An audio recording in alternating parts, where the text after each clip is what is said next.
Good morning friends. તો last આપણે ફિનોલની બધી રાસાયણિક પ્રક્રિયાઓ જોઈએ. હવે આપણે આલ્કોહોલ ફિનોલ કમ્પ્લીટ થઈ છે મિત્રો. હવે ઈથર પર મેં કીધેલું એ પ્રમાણે આપણે આગળ વધીએ. તો ઈથર સંયોજનોની બનાવટ, તો બે બનાવટ આવશે ઈથરની. પહેલી છે આલ્કોહોલના નિર્જલીકરણ દ્વારા. આલ્કોહોલ સંયોજનના નિર્જલીકરણ કરવાથી ઈથર બને. મિત્રો એ બહુ ધ્યાનપૂર્વક સમજવા જેવું છે કે આલ્કોહોલ સંયોજનો પ્રોટિક એસિડ જે H+ ધરાવતા હોય એસિડ H2SO4 H3PO3, તો આ પ્રોટિક એસિડની હાજરીમાં નિર્જલીકરણ પામે છે. પ્રક્રિયા નિપજ બે આપી શકે, કાં તો આલ્કીન આપશે કાં તો ઈથર આપશે. હવે બેમાંથી પરિસ્થિતિ પ્રમાણે આધાર રાખે. તો અહીંયા જો ઇથેનોલ છે મિત્રો, H2SO4 ફક્ત તાપમાન જો મિત્રો ધ્યાન આપજો, અહીંયા 443 છે, 413 છે. જો 443 થશે તો CH2 double bond CH2 ethene alkene બની જશે મિત્રો. ધ્યાન આપજો 443 તાપમાન હશે તો આમાંથી આલ્કીન બનશે, અને જો 413 હશે તો બે અણુઓમાંથી H2O દૂર થશે એટલે CH3 CH2O CH2 CH3 ડાઇઇથાઇલ ether કહેવાય. ડાઇઇથાઇલ ઈથર અથવા ઇથોક્સી ઇથેન તરીકે પણ ઓળખાય. આને આપણે ઇથોક્સી કહીએ અને પાછળનું છે ઇથેન કહેવાશે. તો આ પ્રમાણે આમાં ઈથર નિપજ બનીને અમારી તાપમાન ખાલી ચેન્જ છે, બાકી બધું સેમ છે. તો ઈથરની બનાવટ એ દ્વિઆણવીય કેન્દ્રાનુરાગી એટલે કે SN2 પ્રક્રિયા છે, જેમાં પ્રોટોનની આલ્કોહોલ પર આલ્કોહોલ અણુનો હુમલો થાય છે અને નીચે દર્શાવ્યા મુજબ કામ થશે. તો આ એક આલ્કોહોલ છે જે આપણે ઇથેનોલ કહીએ. મિત્રો શું થયું છે, આ ઇથેનોલ જે છે ને આ H+ અહીંયા આવશે, અહીંયા મેં H+ કરી દીધો એટલે બે ટપકા જે હતા બે ઇલેક્ટ્રોન એ બંધમાં આવી ગયા અહીંયા વચ્ચે, એટલે ખાલી બે ટપકા વચ્ચે એટલે અહીંયા પોઝિટિવ ચાર્જ આવશે. પ્રોટોન અને પ્રોટોનેટેડ આલ્કોહોલ કહેવાય. પ્રોટોનેટેડ આલ્કોહોલ અથવા ઓક્ઝોનિયમ આયન આપણે કહેતા. હવે જો આ પ્રોટોનેટેડ આલ્કોહોલ છે એ ફરીવાર કોઈ ઇથેનોલ સાથે પ્રક્રિયા કરવામાં આવે તો ઇથેનોલનો અણુ આ રીતે અહીંયા CH2 સાથે બોન્ડ બનાવશે અને આ જે ભાગ આખો પાણીનો અણુ સ્વરૂપે છૂટું પડી જશે. એટલે બે H ને પાણી સ્વરૂપે છૂટું પડી ગયું. આ CH2 CH3 અહીંયા જોડાઈ ગયું એટલે CH2 CH3 અહીંયા બાજુમાં ઓલી બાજુમાં જોડાઈ ગયું. ચાર ટપકા હતા અહીંયા મિત્રો, એમાંથી બે આ બોન્ડમાં આવી ગયા. અહીંયા આખા આ જે બોન્ડ આવી ગયો એટલે બે ટપકા વચ્ચે બે ટપકા વધે એટલે પોઝિટિવ ચાર્જ લાગે. આ H નું H એમ જ રહેશે. હવે આ જે અણુ છે આપણો એને આપણે અહીંયા લીધો. હવે એમાંથી હું H+ દૂર કરું છું, આ H+ દૂર કરું છું મિત્રો, એટલે ઓટોમેટિકલી આ બોન્ડના ઇલેક્ટ્રોન આમાં ચાલ્યા જાય એટલે CH3 અહીંયા બે ચાર ટપકા જે છે બેઠા રહી છે ને ઈથર આપણું જે બની ગયું ડાઇઇથાઇલ. તો આલ્કોહોલ સંયોજનનું એસિડિક નિર્જલીકરણ જેમાં આલ્કીન બને છે તે ઈથર બનાવતી વિસ્થાપન પ્રક્રિયા સાથે પણ સંબંધિત છે. આ પદ્ધતિ માત્ર પ્રાથમિક આલ્કાઇલ સમૂહ ધરાવતા ઈથર સંયોજનની બનાવટ માટે, હવે તો પ્રાથમિક જ આલ્કાઇલ છે એટલે પ્રાથમિક આલ્કાઇલ સમૂહ ધરાવતા હોય એના માટે નિર્જલીકરણ કામમાં આવશે. એટલે આ પદ્ધતિ માત્ર પ્રાથમિક આલ્કાઇલ સમૂહ ધરાવતા ઈથર સંયોજનની બનાવટ માટે અનુકૂળ છે. આ બહુ જ સ્પષ્ટ શબ્દમાં અહીં લખેલું છે મિત્રો કે આ પદ્ધતિ માત્ર પ્રાથમિક આલ્કાઇલ સમૂહ ધરાવતા ઈથર સંયોજનની બનાવટ માટે જ અનુકૂળ છે. આલ્કાઇલ સમૂહ અવકાશીય અવરોધ રહિત હોવા જોઈએ, મતલબ વધુ પડતા એમાં R જોડાયેલા હોવા જોઈએ નહીં. CH3 બધી જ્યાં ત્યાં લટકતા હોવા જોઈએ ને તાપમાન નીચું હોવું જોઈએ. આ કન્ડિશન છે, હોવું જોઈએ નહીં. નહીં તો પ્રક્રિયા આલ્કીન બનાવી દેશે. જો તાપમાન ઊંચું વયું ગયું તો આલ્કીન બને, એટલે તાપમાન નીચું હોવું જોઈએ. નહીં તો અહીંયાથી અટકી જવાનું છે મિત્રો. તાપમાન કેવું જોઈએ નીચું, નહીં તો શું થઈ જશે, આલ્કીન બની જશે. જ્યારે આલ્કોહોલ સંયોજનો દ્વિતીય કે તૃતીય હોય ત્યારે આ પ્રક્રિયા SN1 માર્ગને અનુસરે છે. પ્રાથમિક હોય ત્યારે SN2 માર્ગને. તો આ એક નિર્જલીકરણ વાળી પ્રોસેસ. આ ત્રણ મુદ્દા જે ક્રિયાવિધિ કેવું હોય તે કહી શકાય. મિકેનિઝમ ત્રણને પ્રેક્ટિસ કરવી પડે. વિલિયમસન સંશ્લેષણ મિત્રો, તો આ સમમિતીય અને અસમિતીય મિત્રો મેં તમને કીધું સાદા અને મિશ્ર ઈથર આપણે ભણેલા, બે બાજુ સરખું હોય અને સમમિતીય કહેવાય. O ની બંને બાજુ સરખી હોય, દાખલા તરીકે આમાં O ની બંને બાજુ સરખી છે એટલે સમમિતીય, પણ જો અહીંયા CH3 રાખતે તો અસમિતીય થઈ જશે.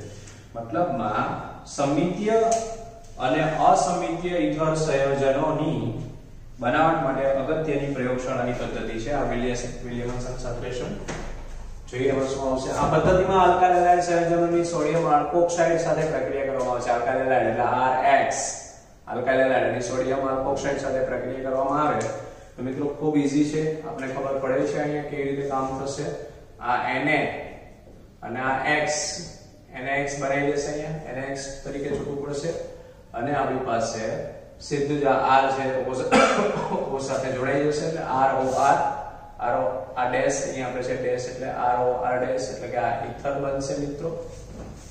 આ પદ્ધતિથી વિસ્થાપિત આલ્કાઇલ સમૂહ દ્વિતીયક કે તૃતીયક જે આલ્કાઇલ સમૂહ વિસ્થાપિત હશે બરાબર એ દ્વિતીયક કે તૃતીયક ધરાવતા ઇથર સંયોજનો પણ બનાવી શકાય છે। આમાં ફક્ત પ્રાથમિક વાળું બનતું હતું અહીં લખ્યું છે જ્યારે આલ્કોહોલ સંયોજન દ્વિતીયક કે તૃતીયક બરાબર ફક્ત પ્રાથમિક સંયોજનો વાળા ઇથર બનતા હતા।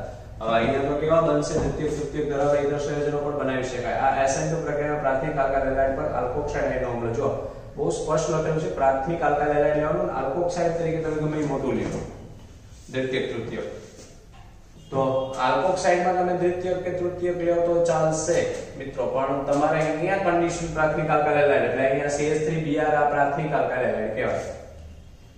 રેડી મિત્રો તો આ પ્રાથમિક આલ્કાઇલ હેલાઇડ છે એની સીધી જ અહીંયા મેં તીર કરીને પહેલેથી સ્પષ્ટ કરી દીધેલું છે કે ભાઈ આ O સાથે આ CH3 જોડાશે આ બોન્ડ છે Br છૂટો પડી જશે ત્યાંથી એટલે આ એકલો Br પડશે અને આ Na સાથે NaBr જે છે આપણે જોયું આ Na અને X એટલે NaX તો અહીંયા Na અને આ X એટલે NaBr છૂટું પડી ગયું અહીંયા।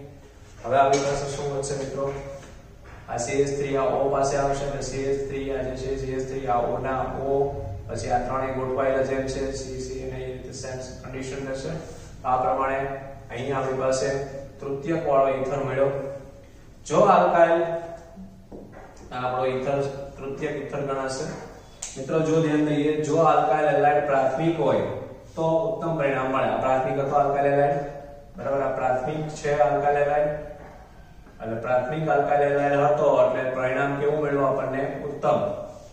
જો દ્વિતીયક અને તૃતીયક આલ્કાઇલ હેલાઇડ સંયોજનોના કિસ્સામાં વિલોપન પ્રક્રિયા વિસ્થાપન પ્રક્રિયા સાથે સ્પર્ધા કરે છે જો તૃતીયક આલ્કાઇલ હેલાઇડનો ઉપયોગ કરવામાં આવે તો પ્રક્રિયાની પદ તરીકે મિત્રો આલ્કીન બની જશે ઇથર બનતો નથી। આપણે એક ઉદાહરણ જોઈએ ઇથર બનતો નથી આલ્કીન બની જાય છે તો ધ્યાન દઈએ મિત્રો કેવી રીતે ઇથર બને છે તો આપણને જે કીધું છે એ પ્રમાણે આપણે એક ઉદાહરણ લઈને ભણીએ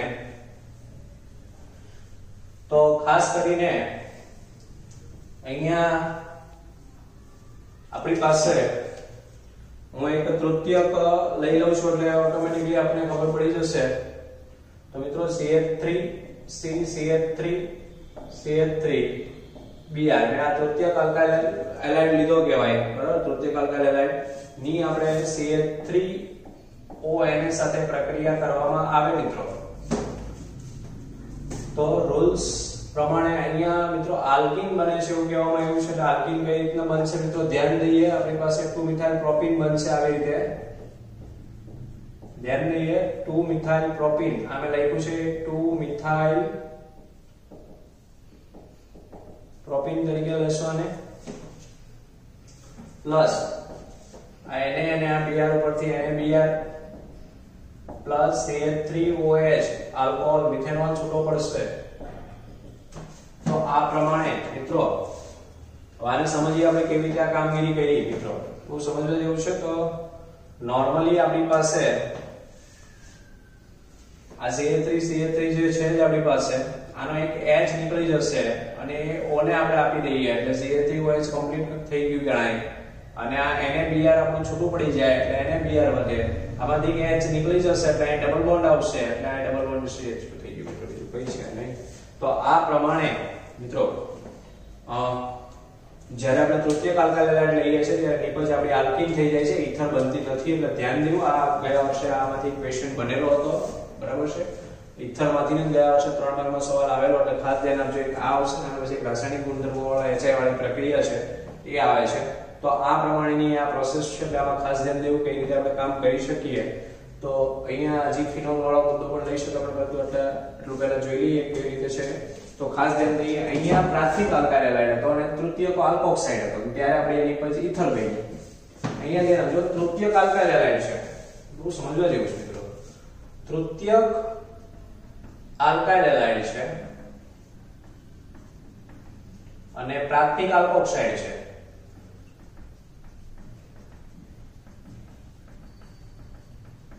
તો તૃતીયક આલ્કાઇલ હેલાઇડ છે પ્રાથમિક આલ્કોક્સાઇડ છે તો મિત્રો આમાં તો તમે જોઈ શકો છો કે સીધી જ નિપજ આપણી આલ્કેન થઈ ગઈ. એટલે ક્યારે ઇથર બને ક્યારે આલ્કેન, એટલે તમને ખબર હોવી જોઈએ કે તમારે ઇથર નિપજ બનાવી છે તો આલ્કાઇલ હાઇડ્રાઇડ કેવો રાખવો પડે, પ્રાથમિક આલ્કાઇલ હાઇડ્રાઇડ હશે તો જ નિપજ ઇથર બનશે. અને જો આલ્કાઇલ હાઇડ્રાઇડ તૃતીયક હશે તો તમારી નિપજ આલ્કીન બનશે. આ બહુ મહત્વના છે આ બે પોઈન્ટ, એટલા માટે હું વારંવાર બોલું છું પણ આમાંથી ગયા વર્ષે ક્વેશ્ચન બનેલો હતો મિત્રો. તો પહેલા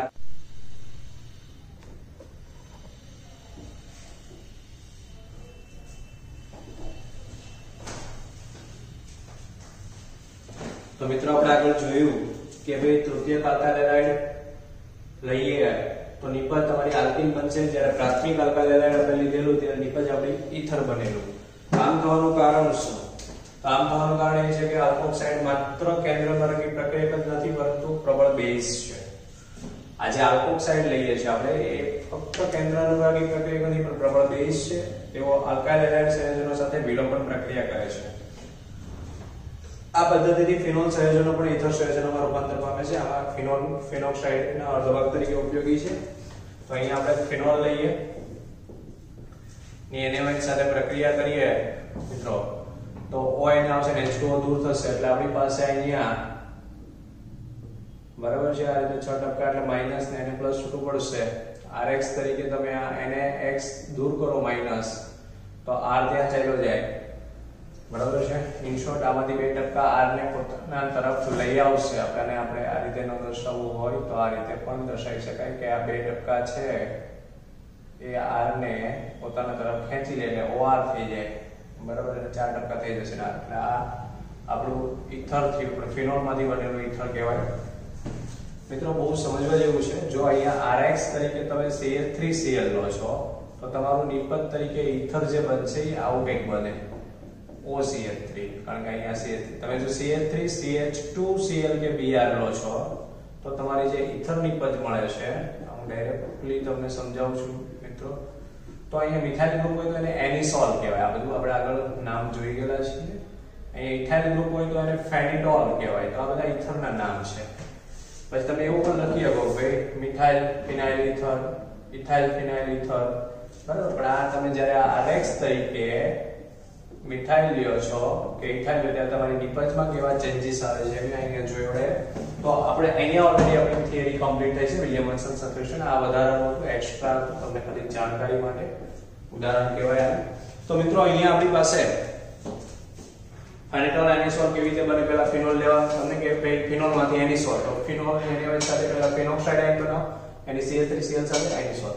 તમને કે ફેનિટોલ તો ફિનોલમાંથી NaOH ની ફેનોક્સાઇડ બનાવો ફિનોક્સાઇડની ઇથાઇલ આયન એટલે ફેનિટોલ. આવી રીતે બની શકે. તો મિત્રો પ્રેક્ટિસ ખૂબ મહત્વની રહેશે. થિયરી ગયા વર્ષે બોર્ડમાં આવી ચૂકેલી છે માટે તમે આને વ્યવસ્થિત પ્રેક્ટિસ કરીને લખશો તો પ્રેક્ટિસ જરૂરી રહેશે. એટલે વિલિયમસન સબસ્ટિટ્યુશન આપણું અહીંયા કમ્પ્લીટ થાય છે મિત્રો બરાબર. તો પહેલા એટલી પ્રેક્ટિસ કરીએ.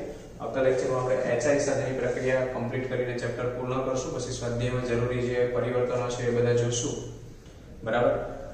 મિત્રો સિલેબસ પૂરો થતો જઈ રહ્યો છે. 2 મહિનામાં બોર્ડની એક્ઝામ છે એવું અત્યારે દેખાય વાતાવરણ કહે છે અને જાન્યુઆરીમાં બોર્ડના ફોર્મ પણ ભરાવાના શરૂ થશે એટલે આપણે બિંદાસ નહીં રહીએ મિત્રો. ફેબ્રુઆરી અંતમાં મેં કીધું પ્રમાણે જેની એક્ઝામ પણ આવી શકે એટલે તમે તૈયારીમાં રહેવાનું છે. આપણે સિલેબસ જે રીતે ચાલે છે હજી ઘણા વિદ્યાર્થીઓ બિંદાસ વિડિયો લેક્ચર જોતા નથી કારણ કે અમે વ્યૂઝ જોઈએ એટલે અમને ખબર પડી જાય છે કે આપણી સંખ્યા 95 ની હોય ને વ્યૂઝ અમારા જે આવતા હોય છે બરાબર છે એના પર તમને અંદાજ આવી જાય કે કેટલા વિદ્યાર્થીઓ રેગ્યુલર જોવે છે કેટલા નથી જોતા બરાબર છે. કઈ નહીં, આ તમારું ભવિષ્ય છે, તમારા હાથમાં છે. તમારે જોવું ન જોવું અમે તમારી ઘરે આવીને તો કેવો જોવા નથી તમે જોવો છો નથી જોતા. જાતે સમજીને સમજણ સાથે કામ